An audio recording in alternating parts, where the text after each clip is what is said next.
Keluarga Kristen yang terkasih dalam Tuhan Yesus, salam sejahtera bagi kita sekalian. Damai sejahtera Tuhan Yesus Kristus dan sukacita Roh Kudus melimpah senantiasa dalam hati dan kehidupan keluarga Kristen yang terkasih. Sebelum kita membaca firman Tuhan dan mendengar santapan harian keluarga di saat ini, mari kita berdoa. Ya Tuhan Yesus, firman yang hidup, sumber kehidupan keluarga kami mohon terangilah hati kami dengan Roh Kudus, agar kami dapat memahami kebenaran firman-Mu. Amin. Pembacaan firman Tuhan di hari ini terambil dari Ibrani pasal 4, ayat 12 sampai ayat yang ke-13. Beginilah bunyi sabda firman Tuhan. Sebab firman Allah hidup dan kuat dan lebih tajam daripada pedang bermata dua manapun.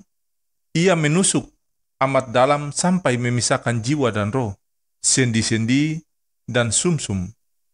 Ia sanggup membedakan pertimbangan dan pikiran hati kita.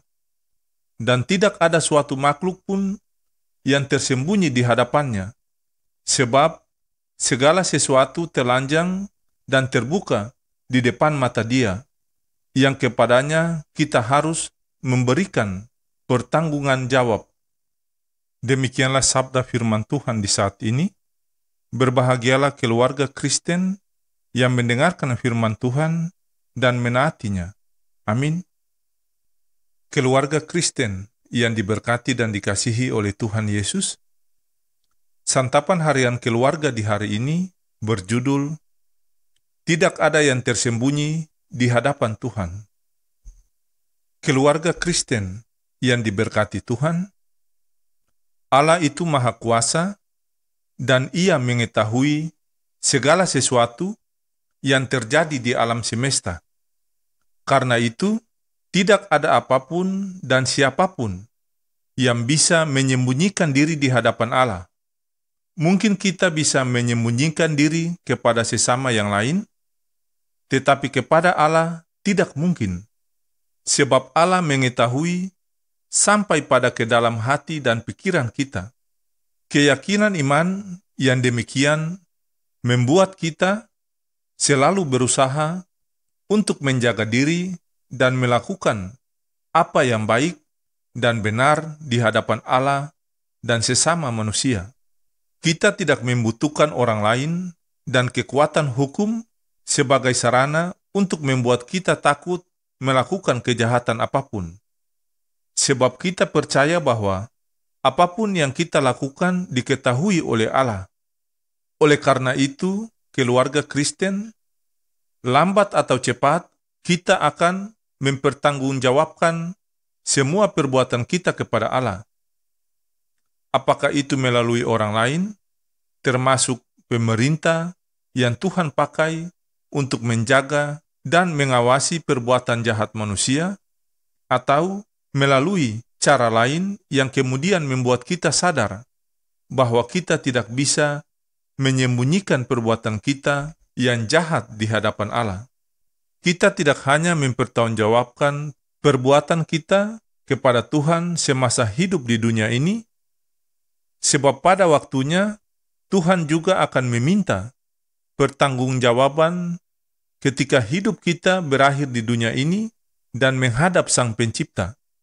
Itu yang penulis surat Ibrani katakan dengan hari perhentian, hari di mana semua orang akan berhenti dari pekerjaan mereka dan mempertanggungjawabkan kepada Tuhan apa yang mereka lakukan. Hari perhentian itu sekarang kita jalani di setiap minggu, yaitu hari ke-7, di mana kita beribadah kepada Tuhan.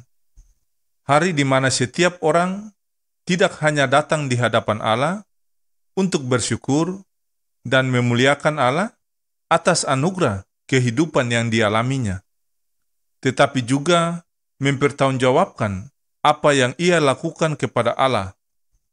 Ini nampak pada pengakuan dosa dan komitmen atau tekad untuk hidup sesuai dengan kehendak Allah?